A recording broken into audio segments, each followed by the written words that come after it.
जय माँ, हर हर महादेव। आज हम बात करेंगे माँ भगवती के दीपावली अवसर पर होने वाले पूजन के बारे में कि जो गृहस्थ है वो कैसे माँ भगवती का पूजन कर सकते हैं और जो तांत्रिक है वो किस प्रकार करते हैं, उनके बारे में आज चर्चा करूँगा। तो मैं मेरे गुरु की कृपा से जो भी मेरे पास इन्फॉर्मेशन हो, जो भी मेरे पास माँ भगवती की कृपा से प्राप्त ज्ञान हो, मैं वो आप सभी में समर्पित करता हूँ, आप सभी को दे रहा हूँ। तो इसे कृपा कर ध्यान से सुनिए और अपने मगज में जो है फिट करके रखिए कि ऐसा ऐसा ही करना है, ऐसा ऐसा ही करना है, ठीक है। तो क्योंकि मैंने बहुत से लोग देखा है कि कंफ्यूजन में पड़ जाते हैं कि क्या करें क्या नहीं करें। जो कि गृहस्थ लोग जो है, वैसे बात गृहस्थ या तांत्रिक की नहीं है, यहाँ भाव की बात होती है कि मेन होता है भाव कि माँ भगवती के प्रति आपका क्या भाव है। भैया हम तांत्रिक भगवती के जो पुजार्थी होते हैं, जो वाम मार्ग से होते, जो भी मार्ग से होते हैं, ऐसा बात नहीं कि सिर्फ वाम मार्ग में, पर माँ भगवती दक्षिणाचार्य में भी उतनी ही प्रसन्न होती है जितना वामाचार्य में प्रसन्न होती है। परंतु वामाचार्य में दर्शन होते हैं, प्रत्यक्ष दर्शन होते हैं, इसकी गारंटी होती है। और जो कि दक्षिणाचार्य में मोक्ष प्राप्त होता है, परंतु माता के दर्शन नहीं होते, पर माँ हमेशा आपके श्वास में निवास करती है। तो इससे बढ़कर क्या, दोनों भी मार्ग सर्वश्रेष्ठ है। मैंने इसके लिए वीडियो भी बनाई है, कृपया कर आप उधर जाकर आप देख भी सकते। तो माँ भगवती का जो है दीपावली के दिन कैसे पूजन होता है, आज मैं गृहस्थों के लिए भी बता रहा हूँ, तांत्रिकों के लिए भी बता रहा हूँ।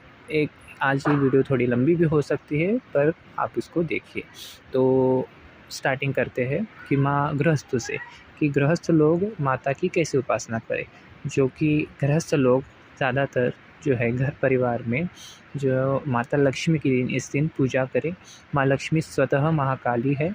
महाकाली जब उग्र स्वरूप में थी, अथवा जब उग्र से लेकर शांत से लेकर क्रोध से लेकर अथवा शांत रूप में जब आई, तब वो महालक्ष्मी बनी। 10वें स्थान में जो कमला माता है वो उन्हीं का प्रतीक है कि माँ भगवती क्रोध अग्नि से उत्पन्न होने के बावजूद जब अपना क्रोध देवी शांत कर बैठी, तब वो कमल निवास पर निवास करने लगी कमलेश्वर महादेव के साथ, और उन्हीं को कमला कहा गया।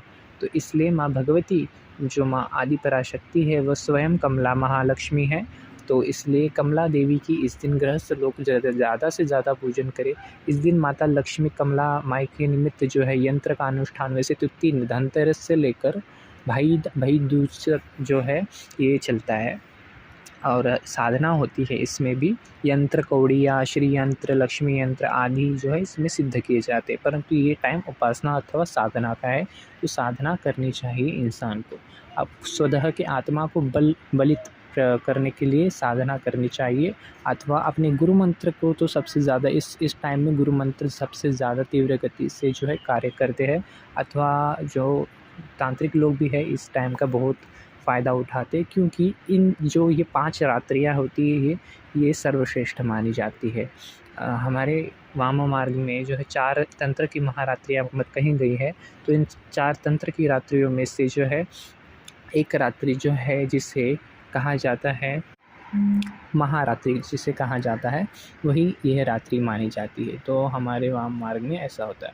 जो वामाचारी लोग हैं तो उनकी तो मैं बात करूँगा ही अभी, जो है गृहस्थों के लिए, जो कि सबसे पहले जो है धनतेरस से ही पूजन स्टार्ट होता है कुबेर देवता के नाम से। धनतेरस को कुबेर जी की पूजा होती है, इसलिए धनतेरस से ही माता लक्ष्मी अथवा कुबेर, गणपति, यमराज इनके निमित्त पूजन होता है। धनतेरस के दिन जो है कलश स्थापना करनी चाहिए।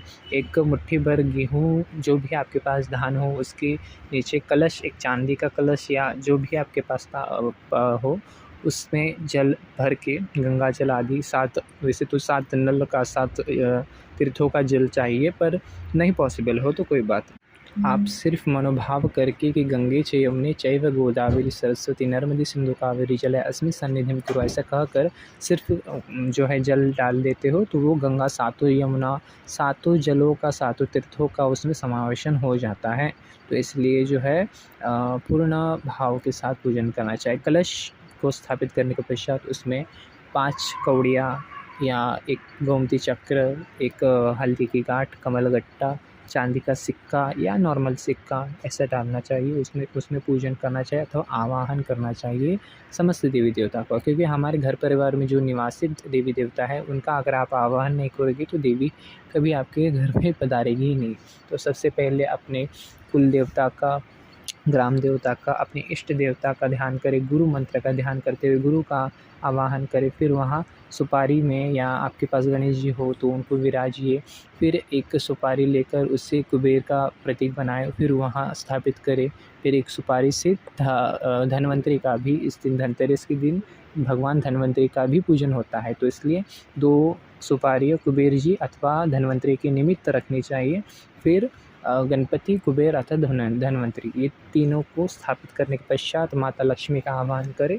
श्री लक्ष्मी नारायणाय नमः बोल के अथवा लक्ष्मी स्तोत्रम का पाठ करते हुए, अष्टलक्ष्मी का ध्यान करते हुए इस पूजन को प्रारंभ करना चाहिए। उसमें पंचपल्लव रखेंगे, पंचपल्लव आम के पत्ते होते हैं वो रखेंगे, अथवा दीप ज्योति जलाकर 11 दीपों का दान करना चाहिए। इस दिन 11 दीपों का दान करने के पश्चात हर एक दीपक में एक कौड़ी डालनी चाहिए अथवा रात भर उसको छोड़ देनी चाहिए। फिर सुबह हो जाने के बाद उस कौड़ियों को लेकर उसको धोकर पुनः उसी स्थान में रखकर उसकी पूजा करनी चाहिए।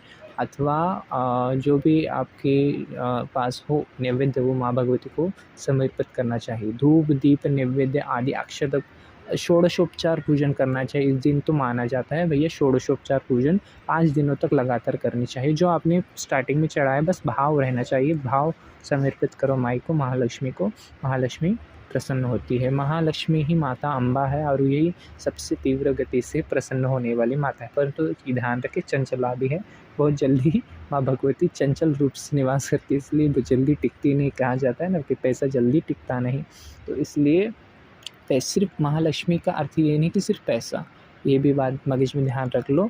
महालक्ष्मी जिस घर में निवास करती है उस सभी सदस्यों का चेहरा खिला खिला रहता है, स्वस्थ रहते हैं, अथवा उनको कभी भी धन की हानि नहीं भुगतनी पड़ती, अर्थात वो बीमारियों में अपना घर गुजारते नहीं। अगर आपके कर्म, महालक्ष्मी सबसे पहले कर्म दिखती है और कुछ नहीं दिखती। तो महामाया जो है, महालक्ष्मी स्वतः माँ अम्बा, महाकाली, जो भी आपको माँ सभी के स्वरूप माँ भगवती आदि पराशक्ति में ही जाकर मिलते हैं। और आदि पराशक्ति स्वतः 10वें स्थान में निवास करने वाली माँ कमला है, तो इनकी पूजना अर्चना ज़रूर करनी चाहिए। नेक्स्ट वीडियो में मैं श्री हमारे वामपंथ में जो भगवती की अमावस्या में जो महादीपावली पंचरात्रियों में देवी काली की पूजा होती है उसके बारे में मैं चर्चा ज़रूर करूँगा, और दिवाली के दिन माँ काली की पूजा क्यों करते हैं ये भी बताऊँगा। जय माँ भगवती, हर हर महादेव। जो भी आपको समझ में आए, जो क्वेश्चन हो मुझे बताइए कमेंट बॉक्स में, और हर हर महादेव, जय माँ भगवती। जो भी क्वेश्चन हो जो मुझे पूछिए, मैं ज़रूर रिप्लाई करूँगा। हर हर महादेव।